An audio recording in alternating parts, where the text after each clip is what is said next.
And one of the organized industries then, even at an infant stage, was the car industry started by Henry Ford. And US basically started sending in, for example, the maximum amount of damage was done in Japan. Dr. Deming actually was sent to Japan to start rebuilding. And Dr. Deming was an expert on total productive maintenance. And this is where Dr. Deming started his journey. Now, as a consultant, what happens is, this happened almost about 70 years back. And as a consultant, even today, when I walk into some of the factories in India, or some of the factories in Southeast Asia and other places, what happens basically, when I take a look at the process, they invite me to take a look at the process. And when I look at the process, and then they ask me at the end of this particular factory visit, what do you think that you would suggest? The first thing which comes to my mind of certain, when I look at the factories and with the type of standardization, what they would be happening. So the first thing what I tell the bosses is, he said, can you tell me as to how you can start rebuilding the whole particular thing? So what I tell them is, can we bomb the factory, bring it to ground zero, and then start rebuilding it again? So this is exactly because once you go through the processes what these people have, sometimes it is becoming difficult to make the small adjustments. Then I keep talking to them in terms of how they should be taking advantage of newer technologies. Now, because as someone said, the earlier speaker said, that it has just become a sort of a global part right now, where there's absolutely nothing in terms of people trying to, the government is not supporting any of the, like they were doing it before. They opened up technologies, they opened up factories for every player to come in. So we need to be globally competent to make efficient manufacturing lines. And these sort of lines will definitely not work. Now, there are various hurdles when we keep talking to them. The first hurdle is, of course, the capital expenditure. Now, when the owner says, look, I have a factory, it's been running for the last 40 years, and then I think they're making enough amount of money. Now, why would you start trying to say that, spend some money and try to rebuild this particular factory, because I've got a set market. Now then I have to again come back and then tell them, look, this is something what you need to build, because if you don't do it now, then automatically after a few years, you're going to lose even the existing market. So then he is convinced about the return, about the capital expenditure. Then he questions me on the return of investment. Now, having passed that hurdle, now having got the budgets approved from the boss, now the next hurdle is the resistance to change from the old technology to the new technology. Now, this is basically coming in from the people who are running this particular operation. What they feel is, they are in a sort of a comfort zone. They don't want to move out. They keep telling, I said, these sort of new technologies will not work. What we're going to have is, the after-sales service. When you really get it into a certain amount of automation and things like that, it's going to be very difficult. I don't think newer technologies will apply to India. Now, if you go back a little, in the 60s and 70s, this is exactly what happened when the Indian car manufacturers did not wake up. As youngsters, we were only exposed to two types of cars in India, which was the Ambassador, and another was the Fiat cars. Both these cars were something like a status symbol for all the people who actually own these particular vehicles. In fact, those days, it used to happen that the longer waiting period for getting a particular car is a sort of a prestige for the company who's selling these cars. Now, instead of trying to deliver the cars as soon as a person actually wants it, automatically, they start putting the delivery time so much that sometimes to wait for an Ambassador car, we used to wait for at least about 1 or 2 years. The same thing happened when it came into two-wheelers. We had only a Royal Enfield an SD motorcycle or a Java, and then we have a Rajdoot. Then early 80s, I think Japan was studying all the sort of shortcomings in the Indian market, and that is how the Japanese revolution set in. And all of us know what happened to the two cars which were the status symbols of India, and how the Japanese actually took over both the four-wheeler and the two-wheeler. So this was exactly what I was trying to explain then, is the governmental policies were also different. And of course, the promoters, they were trying to encourage the local manufacturers, and the local manufacturers never grew up to the stature of where their particular vehicles could be challenged by this one. And once the policies changed, and these two car companies went out of business. So this is what I'm talking about as the resistance to change. Now, I'm an advocate of people dependency over process dependency. I'm an advocate of process dependency over people dependency. What happens in the factories, being a shop floor guy, I have seen in many of the factories that when you really start to commission a particular line, how it is done is basically the machine supplier actually sends his technical team to set up these machines. The project manager asks them to go directly to the shop floor, set up these particular machines with the operators, and the supervisors will never go in, the managers will never go in, so they wouldn't know how these machines are being operated. At the same time, what happens is, we are too dependent, some of the companies are too dependent on operators. If an operator is going on leave, automatically the supervisor will feel very because what happens to him is he feels that he can't run the line.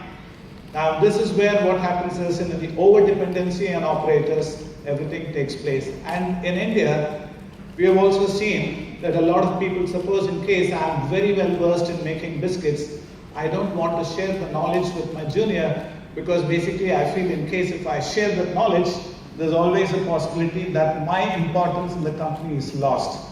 Now this is the old school of thought. Now what we are looking at is basically a process dependency is much better than a people dependency. I just give you a quick example. I run a restaurant back in Bangalore, in Rajarajeshwari Nagar. People were talking about all the coffee masters, and I run a small coffee shop there.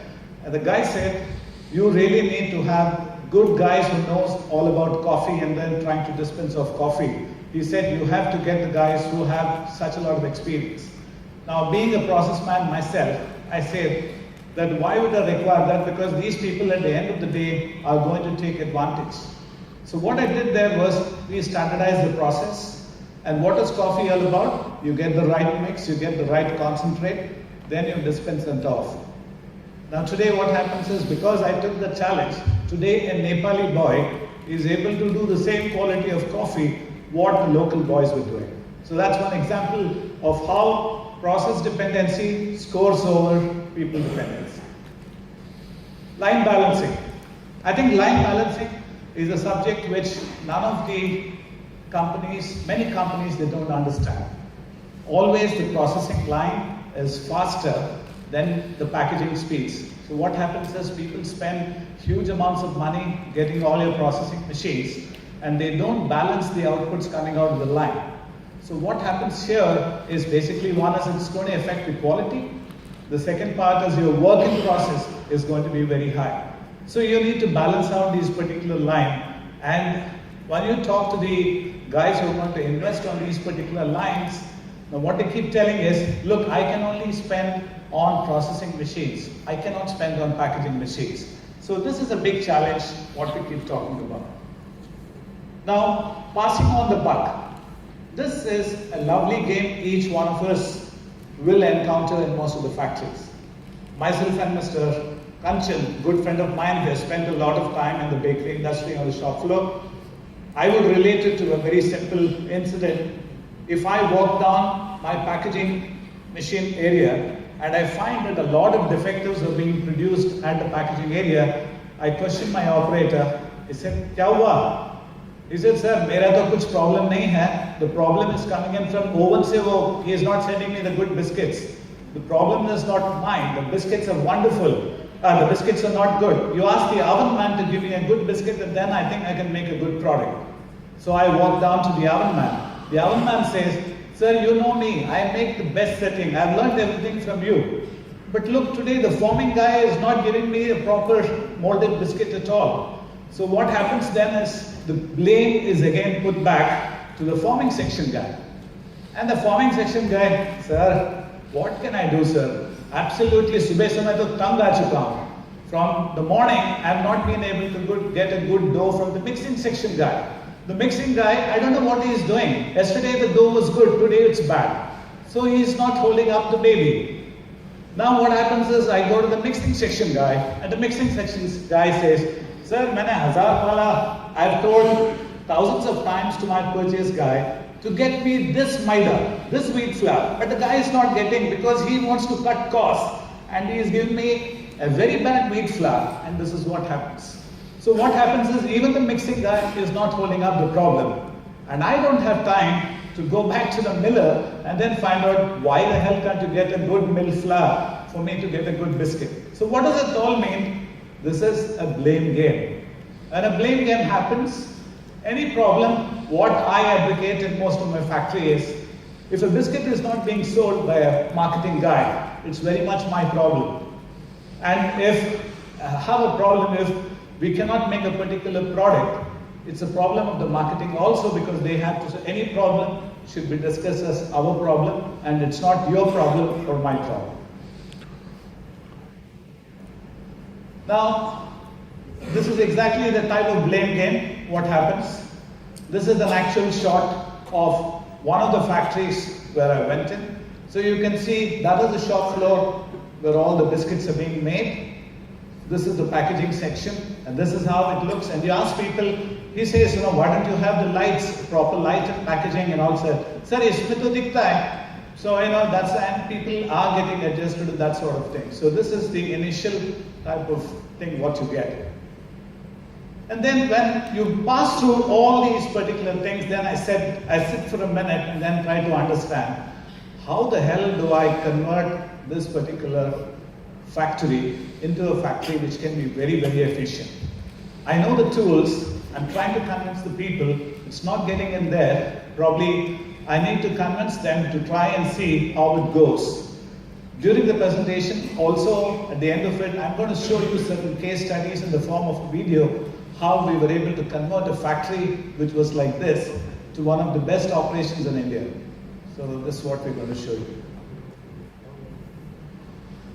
Then I thought the only yantra we are talking about is starting off with efficient manufacturing lines, is to adopt lean manufacturing principles. And I'm sure many people by this time would know what lean is. It's like Mr. Bean. So Mr. Bean is a very lean personality. If you go to our childhood, I think 30 years from now, I'm sure all of you will agree with me, when we were all kids, and then suddenly my mother takes a look and see, you become so thin, you become so thin. Thin means it's not healthy. That was the type of education what we had. Anyone who's chubby gets a feeling, my God, this boy looks very, very chubby and nice, very healthy. But the last few years, people have understood what a body mass index is. People have understood what is the thing of getting into gymming, trying to reduce all your excess fat on your particular thing. So automatically what happens is today people are so conscious that in the morning, I think Mr. Shiv was also telling people are skipping breakfast. Now that's a very bad thing to do if you're trying to slim on weights. But yes, lean principle is something exactly, get rid of all your particular fat in your operations. This is what it talks about. So this is, in short, this is lean manufacturing. Now, basically what are we looking at? We are looking at certain techniques where we can optimize a certain operation. We should be trying to say the customer is not going to pay you for your waste. And believe me, it's not just the waste what you're producing on the line. There are different qualities of waste which I'm going to explain it in a couple of slides. Waste, and the customer is not going to pay for it.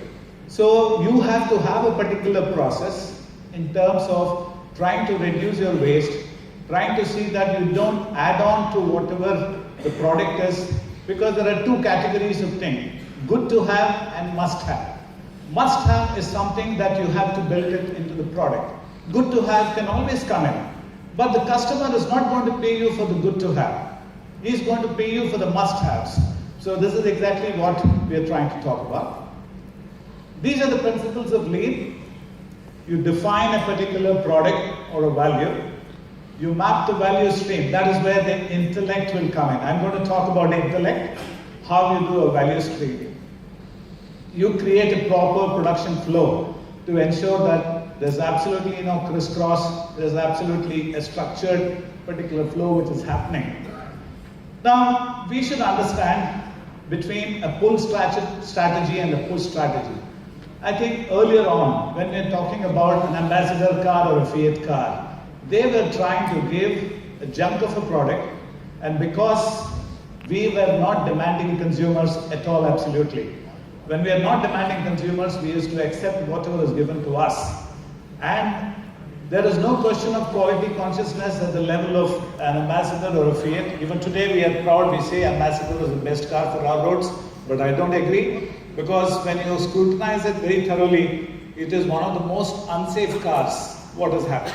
I remember even new cars, when I used to be a general manager with Nutrien, they used to buy at least about 6-7 cars in a year.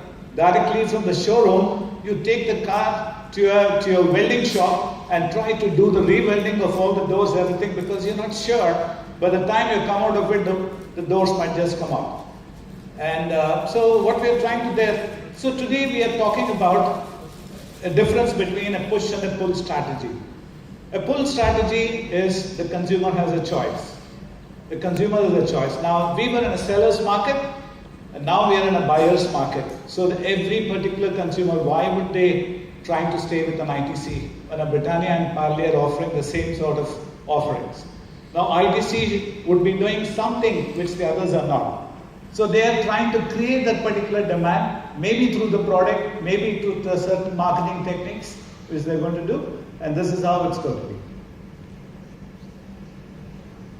The concept of Lean, where did it take birth? Dr. Deming from the US was posted to Japan, and we had these two brilliant engineers from Toyota who started this particular thing after the war. So this was Mr. Ono and Mr. Toyoda. These are the people who